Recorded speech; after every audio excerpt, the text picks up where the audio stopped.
नमस्कार गाववाल्यांनो, मी संजना भोगले मालवणी कवग्या ह्या माझ्या यूट्यूब चॅनलवर तुमचा सगळ्यांचा खूप खूप स्वागत करते। आज असा घटस्थापनेचो 6वा दिवस आणि आजचो रंग असा हिरवो। तर गाववाल्यांनो, आज मी तुमका घटस्थापनेचा महत्त्व सांगणार आहे। घटस्थापना। सर्व मंगल मांगल्ये शिवे सर्वार्थ साधिके शरण्ये त्र्यंबके गौरी नारायणी नमोस्तुते। उत्सव आदिशक्तीचो, उत्सव आदिमायेचो, उत्सव भक्तीचो, उत्सव शक्तीचो, उत्सव नवदुर्गेचो, नवरात्रीचो आणि घटस्थापनेचो। तर तुम्ही व्हिडिओमध्ये बघतच असाल की आज देवीक सुद्धा आम्ही हिरवी साडी नेसवलं। तर गाववाल्यांनो, नेहमीप्रमाणे आज रात्री सुद्धा आमच्या वाडीत विविध अशा सांस्कृतिक आणि धार्मिक कार्यक्रमांचा आयोजन केलेला असा। तर आज दिनांक 20 ऑक्टोबर वार असा शुक्रवार आणि आजचे कार्यक्रम असत। रात्री 8:45 वाजता देवीचा नामस्मरण होतला, 9 वाजता महाआरती होतली, त्यानंतर 9:30 वाजता महिला भजन असा। तर त्या भजन असा श्री रामेश्वर प्रासादिक महिला भजन मंडळ तळगाव तालुका मालवण जिल्हा सिंधुदुर्ग यांचा। बुवा असत कुमारी प्राची धनंजय दळवी, गुरुवर्य बुवा श्री विशालजी राणे यांची शिष्य। पखवाज असा कुमार ओंकार धनंजय दळवी यांचो।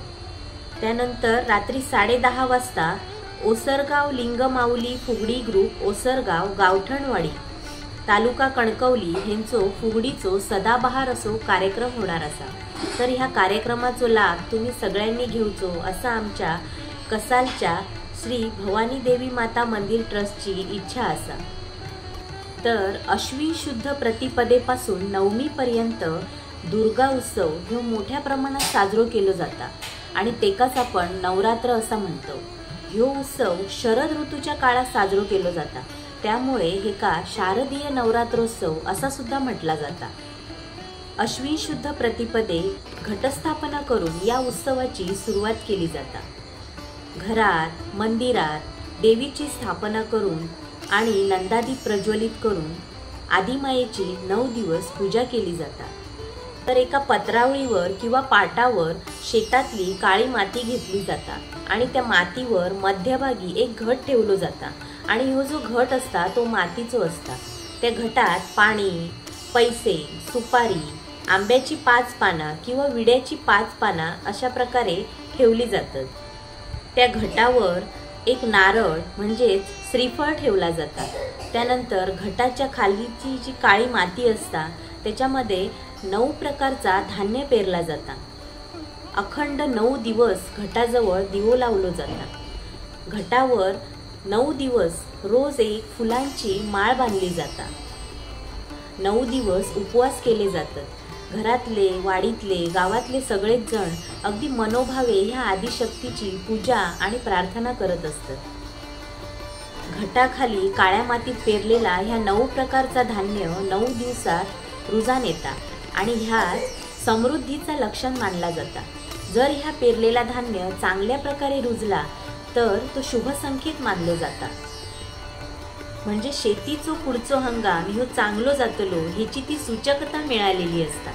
आणि अशा प्रकारे नवरात्रीचा व्रत ह्या साजरा केला जाता। नवरात्र म्हणजे चांगल्या शक्तींनी वाईट शक्ती विरुद्ध सुरू केलेला युद्ध आणि त्याच्यात मिळवलेलो विजय असा ह्या नवरात्रीच्या उत्सवाचा महत्त्व असा। तर आजच्या काळात सुद्धा असे अनेक असुर असत, राक्षस असत, तर त्यांचो त्या असुरांचो नाश करून बिमोड करून आपण जर कर्तृत्व संपन्न, आरोग्य संपन्न आणि ज्ञान संपन्न अशा समाजाची उभारणी करण्याचा व्रत जर आपण या सणाच्या निमित्तान स्वीकारला तर आपण ह्यो उत्सव, तर आपण ह्यो आदिमायेचो उत्सव खऱ्या अर्थान साजरो केलो असो त्याचो अर्थ होता।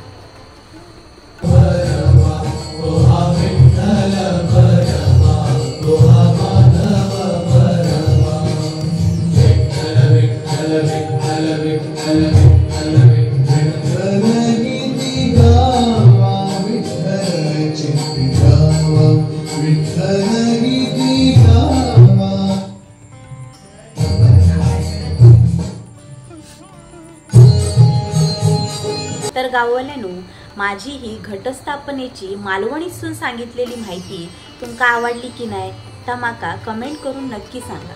आणि अजूनही 2 दिवस उरले आहेत घटस्थापनेचे, ह्या देवीच्या उत्सवाचे, तर ते सुद्धा आपण सगळ्यांनी मिळून आनंदात आणि उत्साहात साजरे करूया।